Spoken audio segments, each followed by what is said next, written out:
ओम शांति। भगवत गीता श्लोक क्लास में आज का श्लोक है 10वें अध्याय का 30वां श्लोक, अध्याय 10, श्लोक नंबर 30।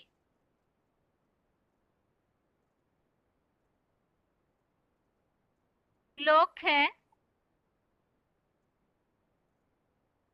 प्रह्लादश्चास्मि दैत्यानां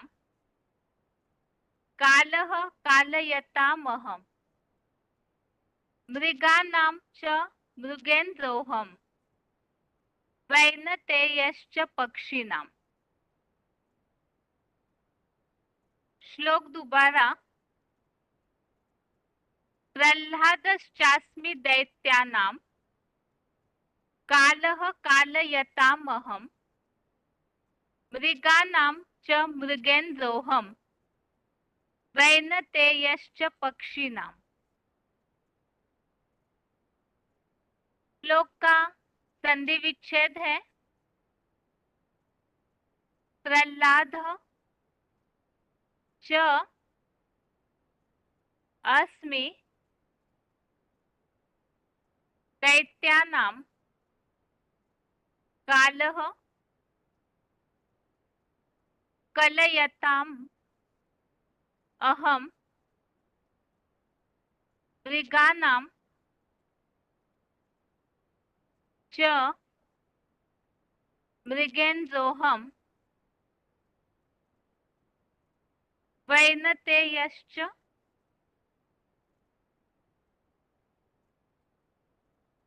मृगाणां च मृगेन्द्रः अहम् वैनतेयः च पक्षिणाम्।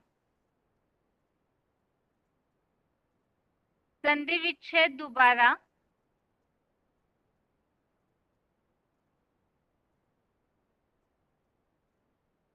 प्रह्लादः च अस्मि दैत्यानां कालः कलयताम् अहम् मृगाणां च मृगेन्द्रः अहम् वैनतेयः च पक्षिणाम्। शब्दों के अर्थ है अहम अर्थात मैं, दैत्यानां अर्थात दैत्यों में, प्रह्लाद अर्थात प्र प्लस आह्लाद, च अर्थात और, कलयताम अर्थात काल गणना कर्ताओं में, कालोस्मि इसमें दो शब्द है कालः अस्मि। कालः अर्थात महाकाल, अस्मि अर्थात हूँ, च अर्थात तथा, मृगानाम अर्थात पशु तुल्यों में, मृगेन्द्र अर्थात सिंह, च अर्थात और, पक्षिणाम अर्थात पक्षियों में, वैनतेयः अर्थात मयूर, अहम अर्थात हूँ। शब्दों के अर्थ दोबारा। अहम अर्थात मैं, दैत्यानाम अर्थात दैत्यों में, प्रह्लाद अर्थात प्र प्लस आह्लाद, च अर्थात और, कलयताम अर्थात काल गणना कर्ताओं में कालोस्मि, इसमें दो शब्द कालः अस्मि।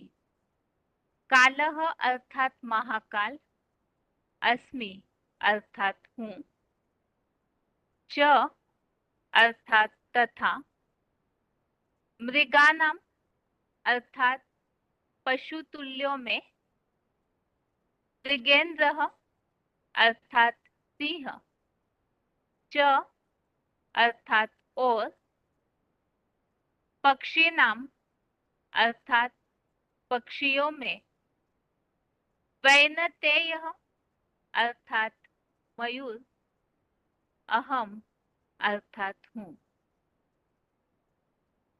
श्लोक का अर्थ है, मैं दैत्यों में र प्लस आह्लाद अर्थात प्रहलाद और काल गणना कर्ताओं में महाकाल हूँ तथा पशु तुल्यों में सिंह और पक्षियों में मयूर हूँ।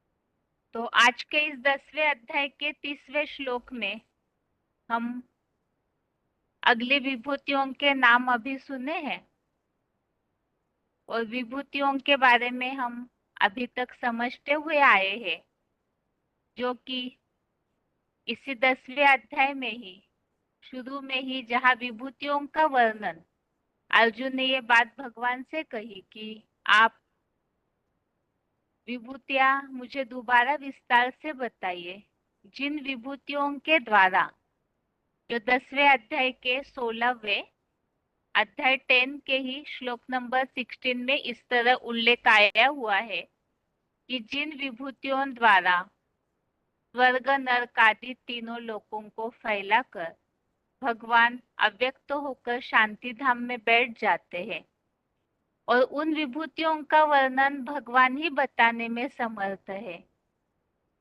तो किस तरह से विभूतियों के द्वारा ये सृष्टिगत कार्य चलाने के लिए उन विभूतियों को बनाया जाता है, या तो ज्ञान की दृष्टि से आत्मशक्ति से वो जन्म लेती है और भगवान से अपने अपनी शक्ति अनुसार शक्ति भरती है अपनी आत्मा रूपी बैटरी में और उससे ये सृष्टिगत कार्य चलता है। तो ये विभूतियों में जिनके भी वर्णन आ रहे हैं, तो हम इसे समझ रहे हैं कि वास्तव में यहाँ कोई जड़ वस्तुएं या कोई ऐसे प्राणियों की बात नहीं है, बल्कि ऐसे प्रैक्टिकल पार्टधारी है जो इस तरह से इस संसार में कार्य करते हैं। तो उसमें सबसे पहले आज के इस श्लोक में बताया है कि मैं दैत्यों में प्रहलाद अर्थात प्रकृष्ट आह्लाद दाता, काल गणना कर्ताओं में महाकाल अर्थात सबसे बड़ा महाकाल, जिससे काल की शुरुआत होती है, जो समय को परिवर्तन करने वाला समय जिससे शुरू होता है। वास्तव में समय तो जड़ है, तो कोई ऐसा प्रैक्टिकल पार्टधारी जो इस काल चक्र को परिवर्तन करने अर्थात जो तमोप्रधान बनी हुई सृष्टि है उसे नई दिशा देने के जो निमित्त बनता है, सबका महाकाल भी बन जाता है साथ में। तो वो काल गणना कर्ताओं में महाकाल, और भगवान उनके द्वारा किस तरह से कार्य करवाते हैं, तो इसके बारे में हम आगे पॉइंट्स में समझेंगे ही। अगली विभूति बताई है पशु तुल्यों में सिंह, अर्थात जो भी ऐसे पशु हैं तो उनकी तुलना में सिंह, यहाँ भी कोई जानवर की बात नहीं, क्योंकि जानवर तो हिंसक होते हैं, उनमें तो बुद्धि ही नहीं होती। तो वास्तव में शास्त्रों में जो गाया हुआ है नरसिंह अवतार, इस कलयुगी दुनिया में जब सारे ही जानवर बुद्धि बन जाते हैं, तो ऐसों के बीच में कोई नरों के बीच में सिंह जैसा पालधारी जो असुरों के विनाश के निमित्त बनता है, तो उनके लिए बताया पशु तुल्यों में सिंह और पक्षियों में मयूर हूँ। मयूर अर्थात मोर के लिए सबसे पवित्र माना जाता है, और जितने भी पशु पंछी हैं उनकी तुलना में मोर का डांस भी प्रसिद्ध है, राष्ट्रीय पक्षी माना जाता है। तो यहाँ उसकी बात नहीं, बल्कि प्रैक्टिकल में ऐसी कोई हस्ती है जो भगवान की विभूति बनती है, विशेष रूप से ज्ञान की दृष्टि से जन्म लेकर इस संसार में जो ज्ञान डांस करती है और ऐसे परिवर्तन के भी निमित्त बनती है। तो इन विभूतियों के नाम यहाँ बताए हुए हैं, और इन्हीं के बारे में यह क्लैरिफिकेशन वाले अर्थ में और कुछ बातें बताई हुई है।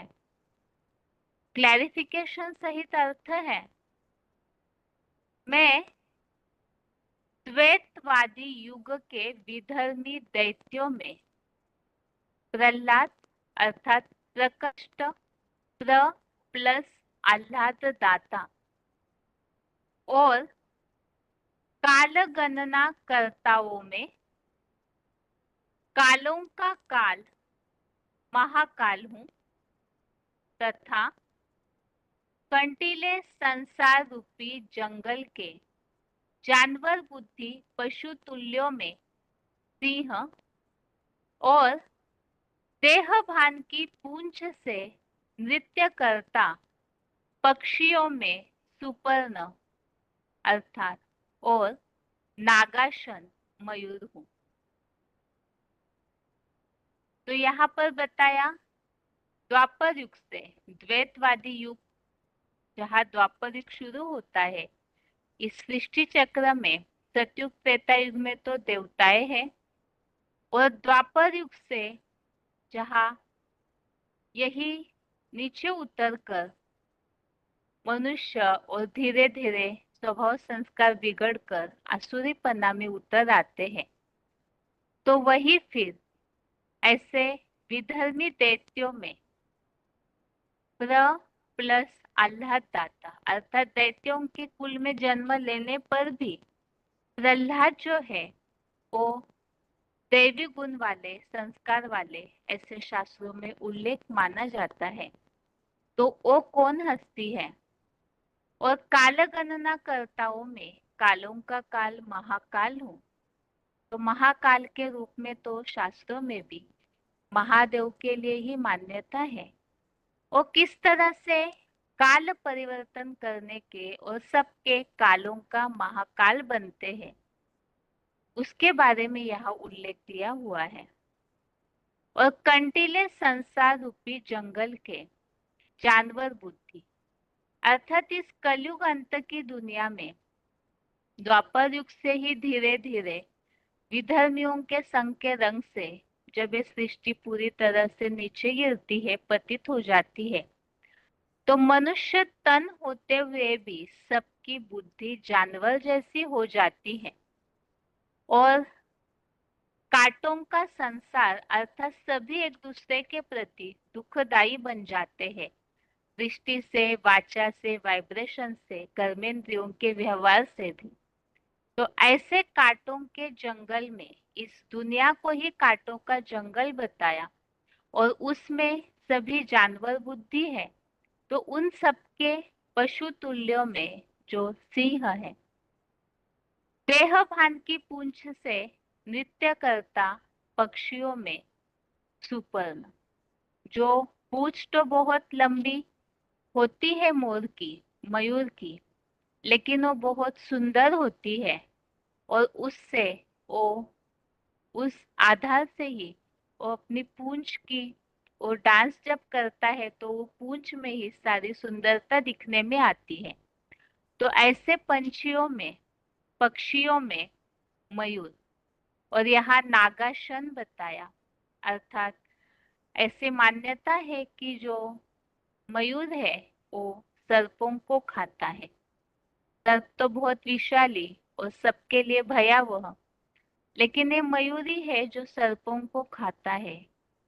अब यहाँ तो हम समझे हैं कि यहाँ कोई ऐसे जानवरों की बात नहीं है, बल्कि प्रैक्टिकल में ऐसे पार्टधारी जो भगवान की विभूतियां बनती है, तो इस संसार में वो क्या कार्य करती है, इसके बारे में हम आगे मूल्यों के आधार से समझेंगे ही।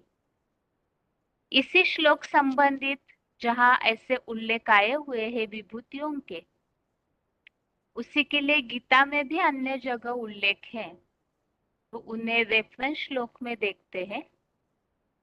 पहला रेफरेंस श्लोक है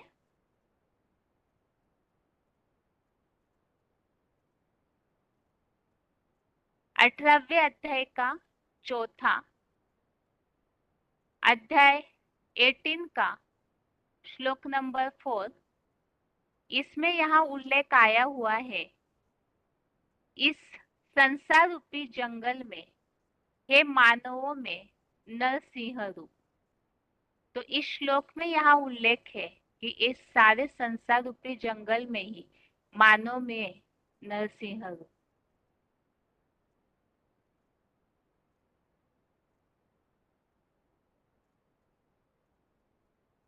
और दूसरा रेफरेंस श्लोक है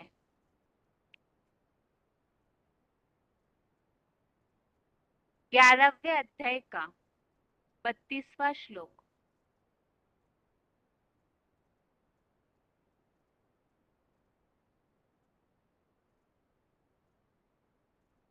अध्याय 11 का श्लोक नंबर 32, जो आज के श्लोक में उल्लेख आया हुआ है कालों का महाकाल। तो इस श्लोक में भी उल्लेख आया हुआ है संसार का महाविनाश करता कल्पांतकालीन विकराल काल मैं हूं। अगला रेफरेंस श्लोक है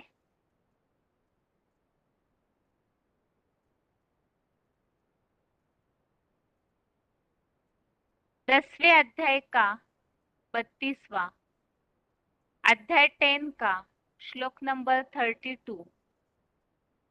इसमें भी उल्लेख आया हुआ है महाकाल मैं ही हूं।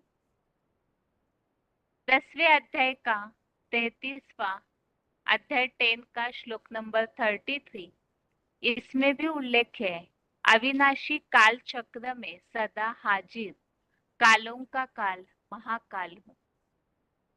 और 10वें अध्याय का 34वां अध्याय 10 का श्लोक नंबर 34। इसमें भी ये उल्लेख है सारे संसार का लोप करता प्रलय करता महामृत्यु। इस तरह से यहाँ पर भगवान के स्वरूप के ये विभूतियों के वर्णन में एक विभूति महाकाल के बारे में ये रेफरेंस श्लोक हमने देखे। और श्लोक में विभूतियों के नाम अभी अभी हमने समझे हैं। दैत्यों के बीच में प्रहलाद अर्थात प्रकृष्ट रूप से आह्लाददाता, सबको आनंद देने वाला। कालों में काल गणना कर्ताओं में जो महाकाल गाया हुआ है, और पशुओं में सिंह और पक्षियों में मयूर हूं। अभी आगे उच्चारण सुनते हैं, उसके बाद इन्हीं विभूतियों के बारे में मुरलियों में आए हुए उल्लेख।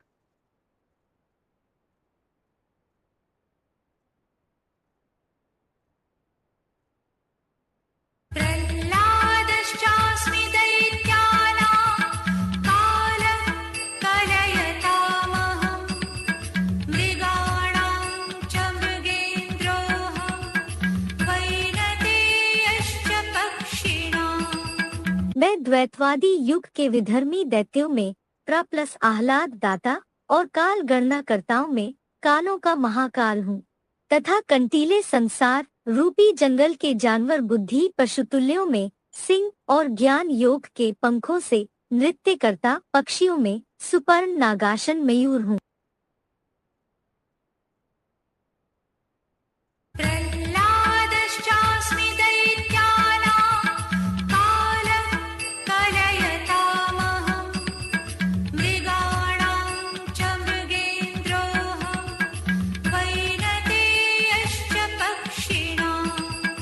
मैं द्वैतवादी युग के विधर्मी दैत्यों में प्र प्लस आह्लाद दाता और काल गणना करताओं में कालों का महाकाल हूँ तथा कंटीले संसार रूपी जंगल के जानवर बुद्धि पशुतुल्यों में सिंह और ज्ञान योग के पंखों से नृत्य करता पक्षियों में सुपर्ण नागासन मयूर हूँ।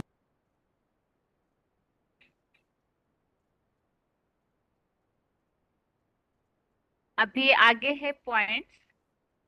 पहला पॉइंट है VCD number 2236, VCD number 2236 10 minute 10 minutes के बाद से लिया हुआ पॉइंट है। विधर्मी दैत्यों में प्रहलाद।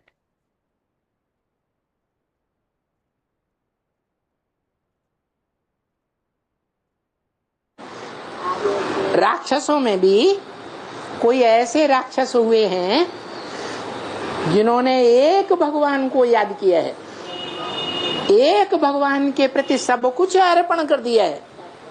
हुए कि नहीं? प्रहलाद कैसा राक्षस हुआ? प्रहलाद हुआ। राजा बलि कैसा हुआ?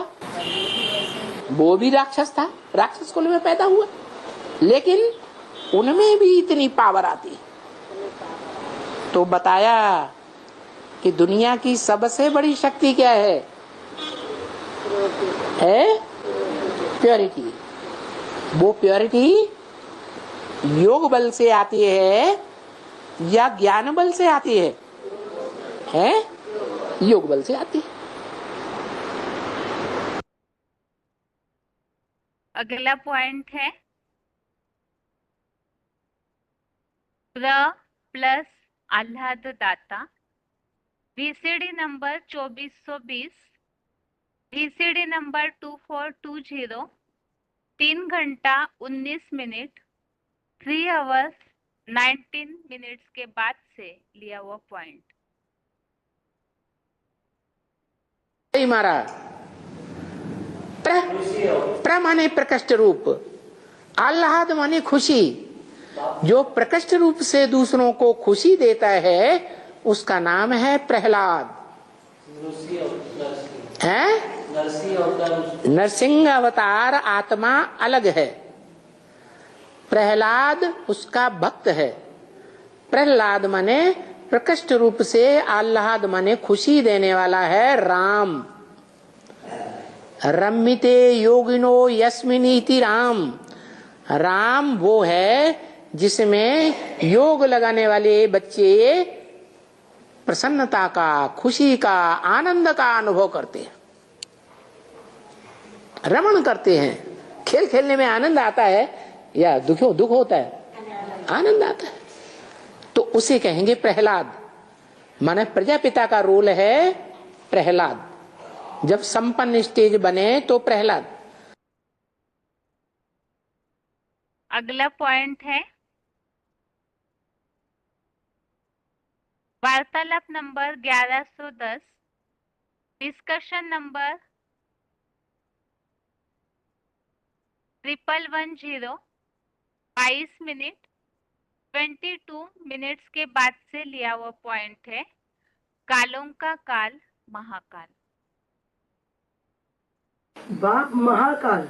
हाँ, बाप महाकाल भी है। जिस शरीर में प्रवेश करते हैं वो महाकाल का भी पार्ट बजाता है। शंकर ही महाकाल कहा जाता है। और तो काल आता है तो आता ही जाता रहता है। द्वापर के आदि से लेकर के कलयुग अंत तक सामान्य काल आता ही है, मनुष्य मरते ही रहते हैं। लेकिन एक महाकाल है जहाँ के सारी दुनिया मर जाती है, काल के ग्रास बन जाती है। सबको ही बाप के घर में जाना है, परम धाम में जाना है, तो वो महाकाल हो गया। उसके निमित्त कौन बनता है? सभी आत्माएं बनती हैं, कोई खास आत्मा है जो महाकाल बनता है। काल माना समय चक्र। समय चक्र को घुमाने के निमित्त बन जाता है। जैसे कुम्हार होता है तो उसका चाक घूमता है, धीमा पड़ जाता है, रुक जाता है, तो उसमें डंडा लगाता है और घुमा देता है। ऐसे ही ये षष्ठी चक्र है, इसको कहते हैं काल चक्र भी है। 5000 वर्ष का काल चक्र है, सतयुग त्रेता द्वापर कलयुग। इसकी गति जब धीमी पड़ जाती है तो वो अपने ज्ञान दंडे से जोर से घुमा देता है, फिर 5000 वर्ष यूं ही घूमता रहता है। तो घुमाने के कोई निमित्त है या नहीं है? कोई खास आत्मा है या सभी आत्माएं हैं? खास आत्मा है। जो खास आत्मा है वो ही महाकाल कही जाती है, उसी को शंकर कहा गया है।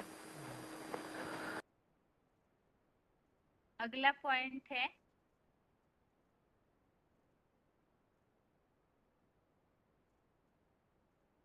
वार्तालाप number 1168, discussion number 1168, 34 minute 34 minutes के बाद से लिया हुआ पॉइंट है। कंटीले संसार रूपी जंगल के जानवर बुद्धि पशु तुल्यों में सिंह।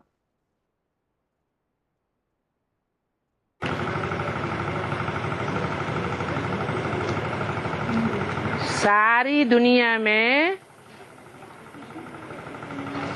नरसिंह अवतार ने विनाश कराया, ये बात कैसे लागू होती है? नरसिंह का मतलब क्या है? नर माने क्या? नर माने मनुष्य और सिंह माने शेर। मनुष्य किस रूप में आया? शेर के रूप में आया। ये सारी दुनिया कांटों का जंगल है। इस कांटों के जंगल में सब जानवर बुद्धि भरे पड़े हैं, जो ज्ञान की बातों को पूरा पूरा समझते ही नहीं,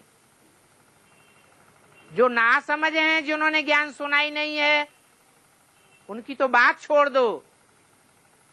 और जिन्होंने ज्ञान सुना है, समझा है, वो भी आज निश्चय बुद्धि बनते हैं और कल अनिश्चय बुद्धि बन जाते हैं। तो मानवीय बुद्धि है या जानवर बुद्धि है? क्या कहेंगे? जानवर बुद्धि है। ऐसे जानवर बुद्धियों का विनाश कराने के लिए फिर भगवान को ही कोई मनुष्य तन में जानवरों के राजा शेर के रूप में प्रत्यक्ष होना पड़ता है और विनाश कराई देता है। अगला पॉइंट है वार्तालाप number 1412, discussion number 1412, 39 minute 39 minutes के बाद से लिया हुआ पॉइंट है। पशु तुल्यों में सिंह।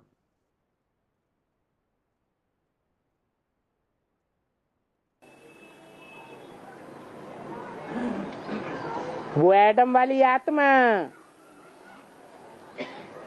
जिसमें परमपिता प्रत्यक्ष होता है,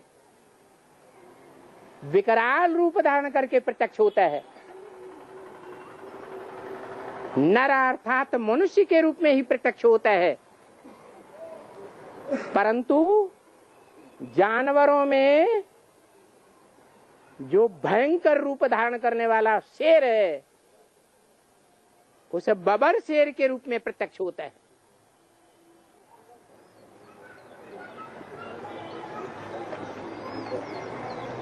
और प्रहलाद के लिए प्रत्यक्ष नहीं होता है विकराल रूप। प्रहलाद की माता के लिए प्रत्यक्ष नहीं होता है विकराल रूप। आसुरी संस्कार वालों के लिए, असुरों के लिए, आसुरी संप्रदाय को फॉलो करने वालों के लिए प्रत्यक्ष होता है।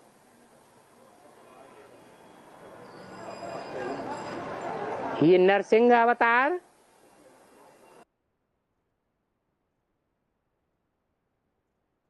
अगला पॉइंट है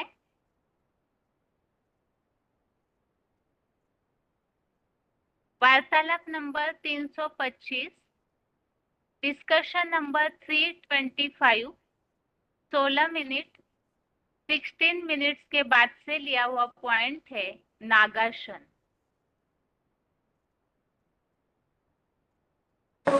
हाँ, वो सर्प जो स्थूल रूप में स्थूल मोर दिखा दिया है, वो कोई स्थूल मोर की बात है या कोई चैतन्य मनुष्य आत्मा की बात है? वो चैतन्य मनुष्य आत्मा की बात है कि वो काम क्रोध लोभ मोह अहंकार जैसे सर्पों को खा जाता है। अगला पॉइंट है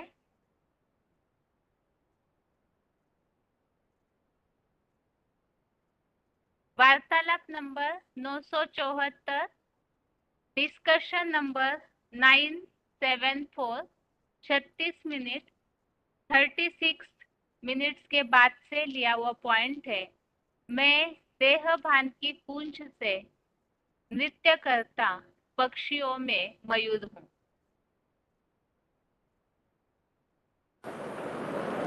मोर जो है उसमें पूंछ जो है ना देह अभिमान की, वो बड़ी सुंदर पूंछ है। माने देह अभिमान की पूंछ दुखदाई नहीं है। कोई भी उसकी पूंछ को देखेगा तो उसे देखना बार बार पसंद करेगा या हटा लेगा? हैं? बार बार देखना पसंद करेगा। माने वो पूंछ ऐसी है देह अभिमान की कि वो देखना ही में अच्छी लगती है। हाथ से पकड़ने सहलाने में तो और ही अच्छी लगती है, संपर्क संसर्ग में आने से और ही अच्छी लगती है। पूंछ तो बड़ी अच्छी है। अनुभव करने वाले अनुभव करते हैं कि ये दुखदाई पूंछ नहीं है। क्या मोर की पूंछ और दूसरे जानवरों की पूंछ के मुकाबले दुखदाई नहीं है। नहीं तो सांप की पूंछ तो बड़ी दुखदाई होती है। अगर चारों तरफ से लिपट जाए तो जकड़ के रख देती है। मोर की पूंछ ऐसी नहीं है। इसलिए कृष्ण को जो योगी राज कहा जाता है तो उनके ताज में मोर की पूंछ लगाई जाती है। कौन सा ताज है वो? भक्ति मार्ग में तो जड़ ताज समझते हैं, लेकिन ज्ञान मार्ग में कौन सा ताज है? प्योरिटी का ताज है। वो प्योरिटी के ताज में ऐसी पूंछ है, ऐसे नहीं देह अभिमान है नहीं। संगम युग में जो संगम युगी कृष्ण का पार्ट बजाने वाला है उसमें देह अभिमान है नहीं, ऐसे नहीं कह सकते। पुरुषार्थी जीवन है तो देहभान कुछ न कुछ है जरूर, लेकिन और दुनिया वालों के मुकाबले देह अभिमान इतना कम है कि अनुभव करने वालों को ना के समान लगता है। तो सुखदाई पूछ हुई या दुखदाई हुई है? दुखदाई पूछ नहीं हुई, सुखदाई हुई। तो पूछ तो बड़ी अच्छी है और डांस करता है तो और बढ़िया दिखाई पड़ती है। क्या भागेगा दौड़ेगा चलेगा तो उतनी अच्छी नहीं, लेकिन जिस समय डांस करेगा वो डांस कौन सा है? ज्ञान डांस। तो ज्ञान डांस जब करेगा तब तो बहुत ही लहराती हुई अच्छी, एकदम झूमने लगते हैं देखने वाले। ऐसी देह अभिमानी की पूछ है। वो देह अभिमानी की पूछ कृष्ण के ताज में लगाई जाती है। ताज है प्योरिटी की जिम्मेवारी का ताज। प्योरिटी को 100% जीवन में धारण करने का पुरुषार्थ पहले पहले कौन करेगा? अरे पुरुषार्थी तो सभी हैं, लेकिन पहला पहला पुरुषार्थी कौन निकलेगा? अरे दुनिया में कोई निकलेगा कि नहीं? कौन निकलेगा? है संगमयुगी कृष्ण निकलेगा। तो वो संगमयुगी कृष्ण है, दूसरों की नजर में भी अपनी नजर में भी जानता है कि ये देहाभिमानी पूछ दुखदाई नहीं है दुनिया के मुकाबले।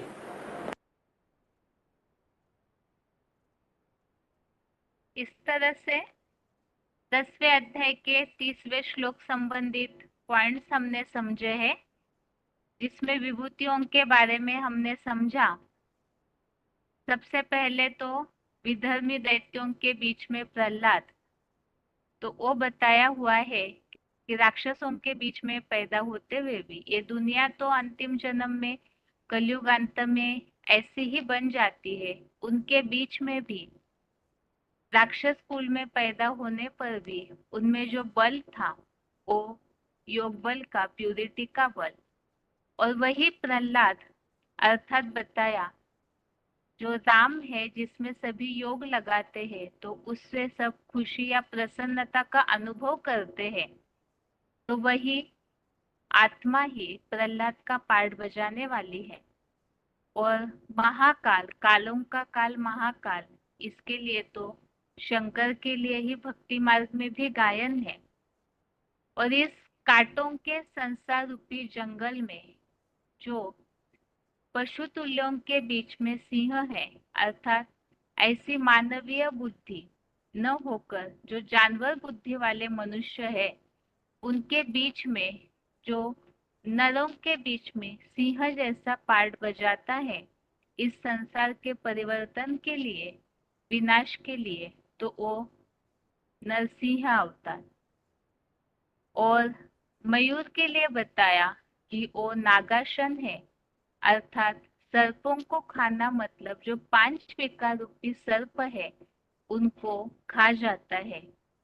और यही मयूर की जो पूंछ है वो देहभान की पूंछ से नृत्य करता, अर्थात वह ऐसा पार्टधारी जिनमें नाम मात्र का देहभान होता है और वो किसी को महसूस भी नहीं होता, और वही आत्मा ज्ञान का डांस जो करती है तो वो डांस 100% प्यूरिटी अपने जीवन में जो धारण करती है उसी आधार से करती है। तो इस तरह से ये विभूतियों संबंधित उल्लेख हमने समझे। अभी आगे है रिवीजन।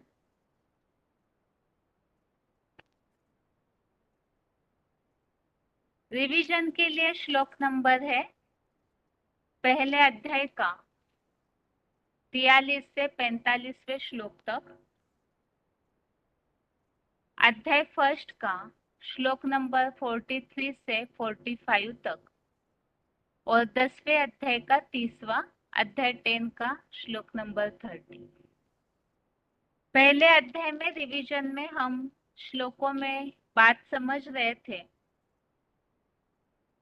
अर्जुन ने ये बात जो बोली है कि हम कुल का नाश कैसे करें इस युद्ध में सबको मार करके, तो इसी प्रसंग में यहाँ श्लोकों में ये बात चल रही थी कि कुल का नाश होने से जो सनातन धर्म की परंपराएं है वो नष्ट हो जाती है और उससे विधर्मियों का प्रभुत्व बढ़ जाता है और वो समस्त कुल को चारों ओर से दबाते हैं। अर्थात सनातन धर्म कमजोर पड़ जाए तो विधर्मी जो है उनकी जो विपरीत धारणाएं है वो बढ़ जाती है और वो सनातन धर्म की कमजोरी का फायदा उठाकर उसे चारों ओर से दबाते हैं। अब ऐसे विधर्मियों की धारणाएं अधर्म बढ़ जाए तो उसका परिणाम 41 श्लोक में हमने समझा था कि जिसके कारण से जो कुल की सनातन धर्म की स्त्रियाएं है वो प्रदूषित हो जाती हैं। सनातन धर्म में तो पवित्रता को महत्व दिया जाता है, लेकिन जब ये विधर्म या अधर्म बढ़ जाए तो कुल की स्त्रियों पर ही पहले आंच आती है, जिसका परिणाम स्त्रियों के दूषित होने पर वर्ण संकर, अर्थात ऐसे मिक्स जो व्यभिचार से उत्पन्न हुई प्रजा निर्माण होती है, जिसका परिणाम यह होता है कि ये जो वर्ण संकर प्रजा है वो कुल नाशकों के लिए ही होती है, जिससे वर्ण संकर प्रजा से कुल का नाश हो जाता है और अधोगति होने लगती है। अभी इसके आगे का परिणाम इस 43 नंबर श्लोक में बताया हुआ है। तो पहले अध्याय का 43वां श्लोक है। दोषै रेते कुलघ्नानाम वर्ण संकर कारके उत्स्यादन्ते जाति धर्मा कुल धर्माश्च शाश्वतः। श्लोक दोबारा। दोषै रेते कुलघ्नानाम वर्ण संकर कारके उत्स्यादन्ते जाति धर्मा कुल धर्माश्च शाश्वतः। अर्थात आर्य समाजियों जैसे धर्म परिवर्तन के स्वभावी कुल नाशकों के इन वर्ण संकरकारी महाविनाशकारी दोषों से जाति धर्म जैसी चातुर्य वर्णम मया सृष्टम वाली श्रेष्ठ परंपराएं और स्थायी कुल की धारणाएं नष्ट हो जाती हैं। इसी से आज समुची संगठित पारिवारिक व्यवस्था प्राय लोप है। तो इस श्लोक में ये बात बताइए, वर्ण संकर प्रजा अर्थात मिक्सचैरिटी, सनातन धर्म में अन्य धर्मों की मिक्सचैरिटी होकर, जो कल हमने मुरलियों के पॉइंट्स के द्वारा इस टॉपिक को समझा था कि अगर कोई ब्राह्मण है और भंगी से विलाप हो जाता तो उससे ऐसी वर्ण संकर प्रजा निर्माण होती है जिनके जो चरित्र है वो नीचे गिरे हुए ही निर्माण होंगे। तो उसी का उदाहरण यहाँ बताया, जैसे आर्य समाजी है वो अनेक धर्मों से परिवर्तन होकर के धर्म बदल बदल करके फिर चाहते हैं कि हम दोबारा हिंदू बने, लेकिन ऐसों को तो स्थान मिलता नहीं तो आर्य समाजी बन जाते। तो ऐसे आर्य समाजियों की प्रजा तो ढेर होती है, तो उनका स्वभाव बताया धर्म परिवर्तन के स्वभावी, जो ऐसे कुल नाशकों के इन वर्ण संकरकारी दोषों से धर्म परिवर्तन से मिक्सचैरिटी हो जाती तो उससे कुल का नाश के लिए ही ऐसी वर्ण संकर कारी जो प्रजा है वो निर्माण हुई है। उनमें जो दोष आ जाता है तो इससे जो जाति धर्म के संबंधित सृष्टि आदि काल में कर्म और गुण के आधार से जो परंपरा बनी है जिसका उल्लेख आया है चातुर्य वर्णम मया सृष्टम, तो इससे जो परंपराएं स्थापित हुई थी वो श्रेष्ठ परंपराएं और वो स्थायी कुल की जो मूल धारणाएं है, जो सनातन धर्म की धारणाएं जहाँ पवित्रता को महत्व दिया जाता, अव्यभिचारी वृत्ति थी तो वो धारणाएं नष्ट हो जाती और परिणाम स्वरूप आज समुची संगठित पारिवारिक व्यवस्था प्राय लोप है। अब वो किस तरह से प्राय लोप है?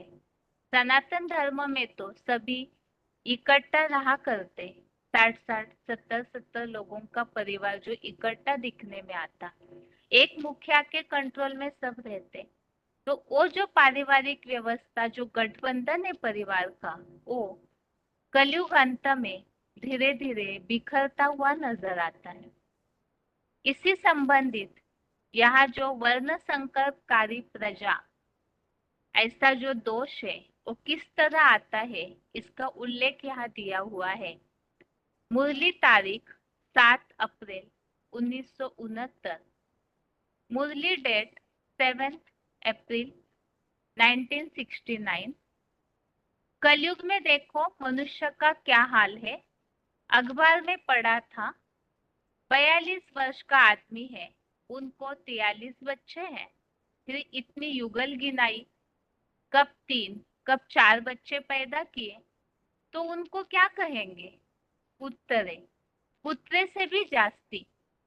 सतयुग में तो एक धर्म, एक भाषा, एक बच्चा होता है। आगे है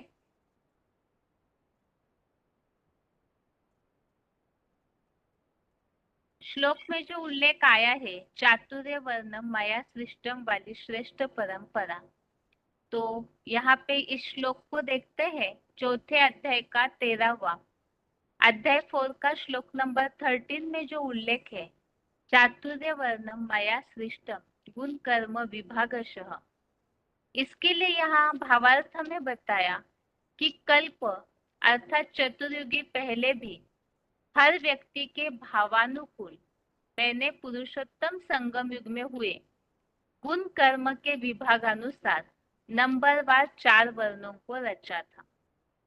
तो यहाँ पर गुण और कर्म के आधार से वर्णों की रचना हुई है, लेकिन जब इन वर्णों में सब मिक्स हो जाते हैं, उच्च कुल वाले नीच कुल वालों से संबंध में आ जाए, तो उससे फिर जो स्थायी कुल की धारणाएं है वो नष्ट हो जाती है और साथ में दोष आने लगता है। यहाँ और एक मुरली पॉइंट दिया हुआ है, मुरली तारीख 20/11/1974, मुरली डेट 20 नवंबर 1974। इस समय सारी दुनिया अछूत मेहतर है क्योंकि विष पीते पिलाते हैं।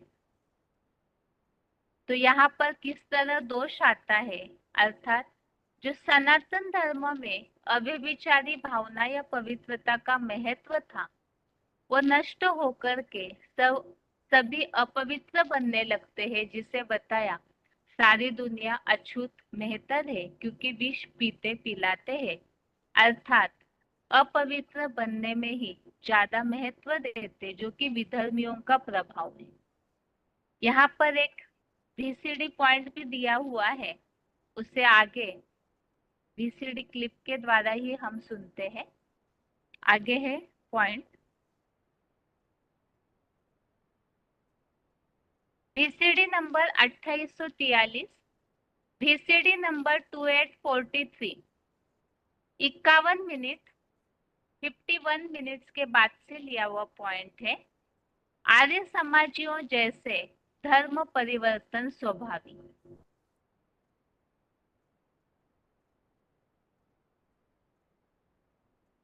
जैसे आर्य समाजी है, वो आर्य समाजी धर्म में कन्वर्ट होने वाली जो आत्माएं, अरे देवता तो बनती है, क्या देवता बनेंगी, त्रेता में क्षत्रिय भी बनेंगी है, लेकिन द्वापर युग में जाएंगी तो इस्लाम धर्म में जाएंगी तो, लेकिन जब बुद्ध धर्म आएगा तो फटाक से बुद्ध धर्म में चली जाए।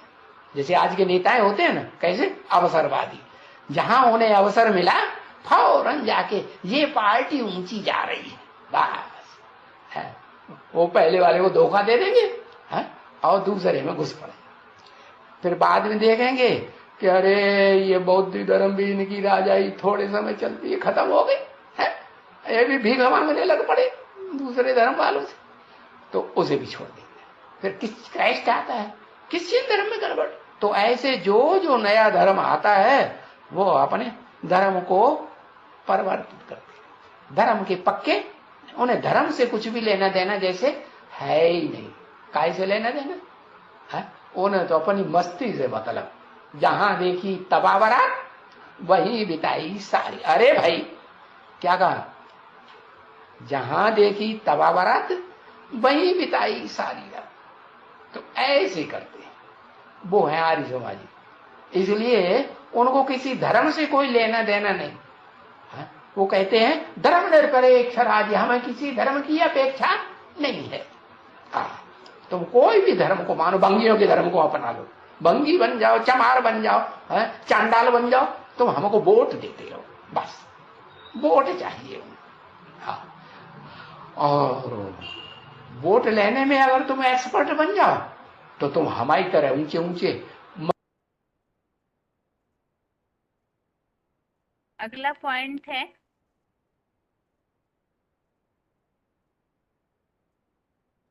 VCD number 339, VCD number 339, 37 minute 37 minutes के बाद से लिया हुआ पॉइंट है, कुल की धारणाओं पर विदेशियों का प्रभाव।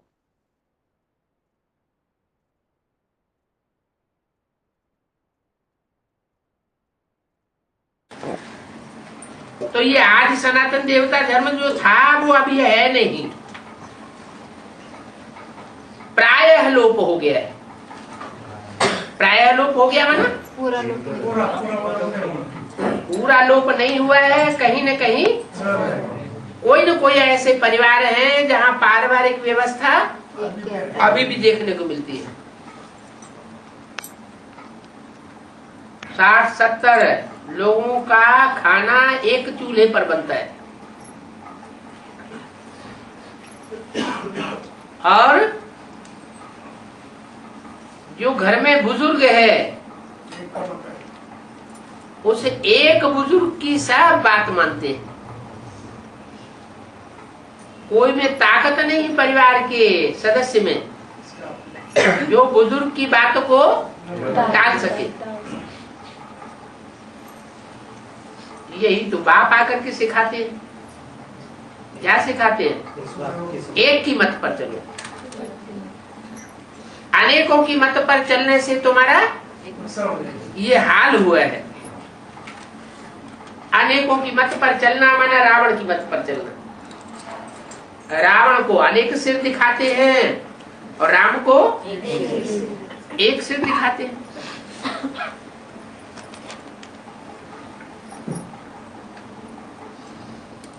तो आज सनातन देवी देवता धर्म जो था वो अभी नहीं है।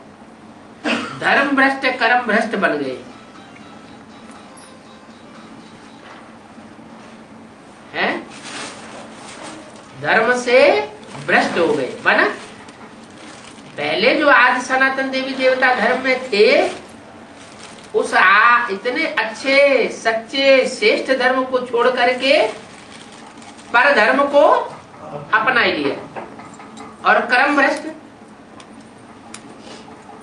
जो पहले श्रेष्ठ कर्मेंद्रियों से कर्म करते थे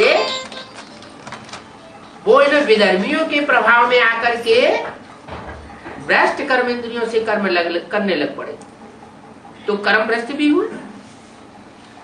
ये ड्रामा का राज बाप बैठ समझाते हैं कि संग के रंग से कैसे दुर्गति होती है।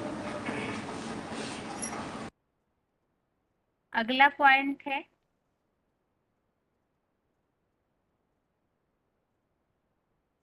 VCD number 571, VCD number 571 13 minute 13 minutes के बाद से लिया हुआ पॉइंट है। समुचित संगठित पारिवारिक व्यवस्था बिखर जाती है।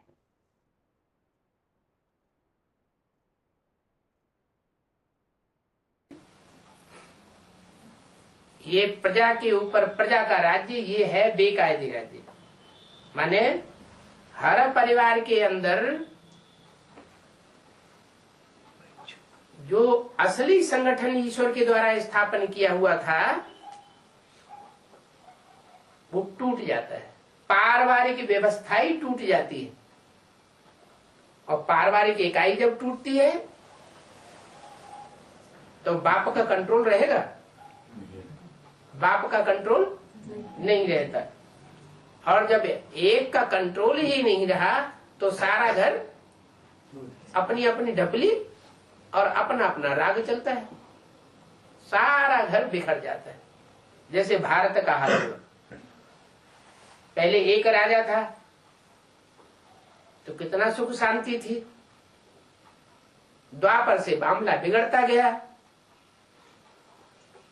जो भी भारतवासी थे वो कोई न कोई के चक्करी में आते रहे, प्रभावित होते रहे और दूसरे धर्मों में कन्वर्ट होते रहे। सतयुग आदि में एक बाप की बात मानते थे और कलयुग के अंत में आते आते एक ही परिवार में एक पार्टी को वोट देता है तो दूसरा बच्चा दूसरी पार्टी को सपोर्ट करता है, तीसरा बच्चा चौथी पार्टी को सपोर्ट करता है।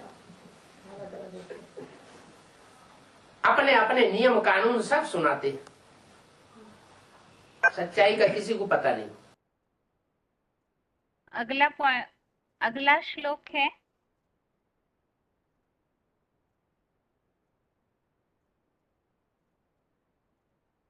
44 नंबर का श्लोक, 44 नंबर का। उत्सन्न कुलधर्माणां मनुष्याणां जनार्दन नरके नियतं वासो भवतीत्यनुशुश्रुम। श्लोक दोबारा। उत्सन्न कुलधर्माणां मनुष्याणां जनार्दन नरके नियतं वासो भवतीत्यनुशुश्रुम।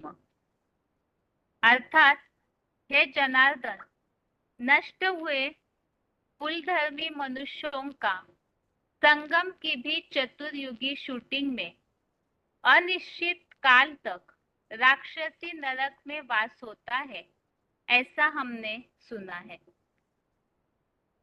तो यहाँ बताया कि ऐसे जो कुल धर्म से नष्ट हो जाते हैं वो जन्म जन्मांतर राक्षसी नरक में वास करते हैं, जिसके लिए गीता में श्लोक है 16वें अध्याय में, मूढ़ा जन्मनि जन्मनि, अर्थात जन्म जन्मांतर मूढ़ योनियों को पाते हैं, नरक में गिरते रहते हैं, ऐसे विधर्मियों में ही जन्म लेते रहते हैं। इसी के लिए नीचे पॉइंट दिया हुआ है, मुरली तारीख 5 जून 1969, मुरली डेट 5 जून 1969। बुरा कर्म करते हैं तो एकदम पाताल में चले जाते हैं। दूसरा मुरली पॉइंट है 1 फरवरी 1969, 1 फरवरी 1969। दूसरे धर्म वाले उस नई दुनिया में आ नहीं सकते हैं। तो स्वर्ग तो और धर्म वाले देख ही नहीं पाते, अर्थात द्वापर युग से ही जन्म लेते रहते हैं, क्योंकि इस तरह से दोष उनमें आ जाता है। और इसी संबंधित आगे पॉइंट सुनते हैं।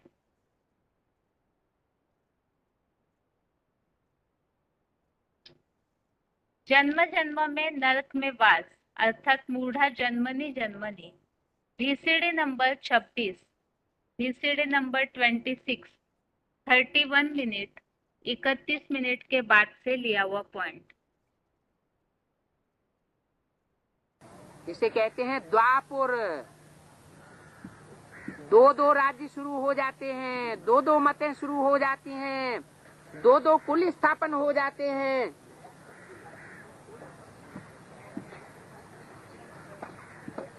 ऐसे द्वैत फैलाने वाली आत्माएं इस सृष्टि पर आकर के जन्म लेती हैं, जिनके लिए गीता में कहा गया है मूढ़ा जन्मनि जन्मनि। वो मूढ़ बनने वाली मनुष्य आत्माएं जो सतयुग और त्रेता में रामकृष्ण की दुनिया में स्वर्ग के सुख नहीं भोग पाती, ऐसा श्रेष्ठ पुरुषार्थ नहीं कर पाती, वो द्वैत की दुनिया में आके जन्म लेती है। उनके संग के रंग में आने से देव आत्माएं भी नीचे गिरती है। आज से 2500 वर्ष पूर्व ये दूसरे दूसरे धर्मों का आना इस सृष्टि पर आरंभ हुआ। सबसे पहले इब्राहिम आए, उन्होंने इस्लाम धर्म की स्थापना की। महात्मा बुद्ध आए, उन्होंने बौद्ध धर्म की स्थापना की। द्वैत में तीसरा मत और घुस गया। आज से 2000 वर्ष पूर्व क्राइस्ट आए। यूरोपीय देशों में क्रिश्चियन धर्म की स्थापना की। ये सब बाद के आने वाले धर्म पिताएं हैं। आदि में जिस आदि सनातन धर्म की स्थापना की थी, उस स्थापना करने वाले का नाम भूल जाता है, काम भूल जाता है। वो देश, वो स्थान, वो सृष्टि का कोना जहां से उस सद्धर्म की स्थापना की शुरुआत होती है, वो सनातन धर्मियों को भूल जाता है। नए नए आने वाले धर्मों के रंग में ऐसे रंग जाते हैं कि अपनी ओरिजिनलिटी को भूलते जाते हैं। विदेशियों और विधर्मियों की संस्कृति को पकड़ते जाते हैं। सनातन धर्म क्षीण होता जाता है। सनातन धर्म की जो आत्माएं हैं वो कम संख्या में होती जाती हैं और दूसरे दूसरे धर्मों का प्रभाव बढ़ता जाता है। आगे है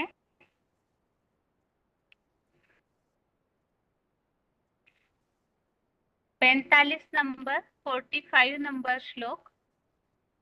अहो पर महत् पापम कर्तुम व्यवसिता वयम यत् राज्य सुख लोभेन हंतुम स्वजन मुद्यता। श्लोक दोबारा। अहो पर महत् पापम कर्तुम व्यवसिता वयम यत् राज्य सुख लोभेन हंतुम स्वजन मुद्यता। अर्थात अरे रे, हम विधर्मी हत्या का भारी पाप करने के लिए तैयार हो गए हैं, जो अल्पकालीन विश्व राज्य सुख के लोभ से अपने ही कन्वर्टेड सगे संबंधी लोगों को अपने अपने महान धर्म पिताओं की धारणाओं में अनिश्चय रूपी मौत मारने के लिए तैयार हो गए हैं। तो अर्जुन के मन में ये जो भावना आ रही है कि हम अपने सगे संबंधियों को ही मार रहे हैं, उसी संबंधित नीचे बात बताई है धीसेड़ी नंबर 3195 3195। दुर्योधन दुशासन पुरुष रूप। तो बताया इन असुरों को मारो गोली। कौन सी गोली? ज्ञान की गोली मारो। महाभारत में कोई स्थूल हिंसा करने की तो बात नहीं, बल्कि यहाँ ज्ञान की गोली मारना है। और जो ऐसे विपरीत धारणाओं में चल रहे हैं तो उनको उस बात का एहसास दिलाना है, उनके उस विपरीत धर्म से उन्हें अनिश्चय दिलाना है वास्तव में। लेकिन अर्जुन इससे गलतफहमी से सोच रहे हैं कि हम पाप कर रहे हैं। ये तो हो गए पहले अध्याय की श्लोकों की रिवीजन 43 से 45वें श्लोक तक। अभी आगे आज का श्लोक।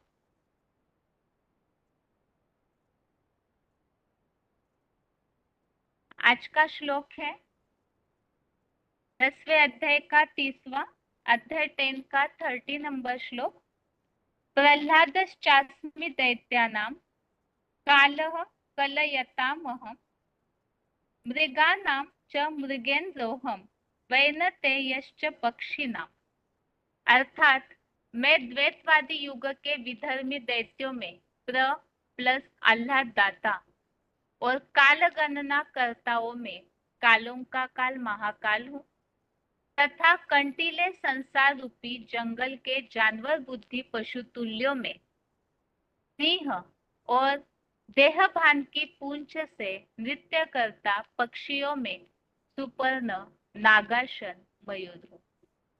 और इन्हीं विभूतियों के जो उल्लेख आए हैं उसके लिए हमने देखा, एक तो 18वें अध्याय का चौथा अध्याय 18 का श्लोक नंबर 4, इसमें दिया है सिंह के रूप में कि मानव में नरसिंह सुन। और बाकी महाकाल के रूप में जो श्लोक आए हैं कि कालों का काल महाकाल हूँ, तो इसके लिए 11वें अध्याय का 32वां अध्याय 11 का श्लोक नंबर 32 आगे है।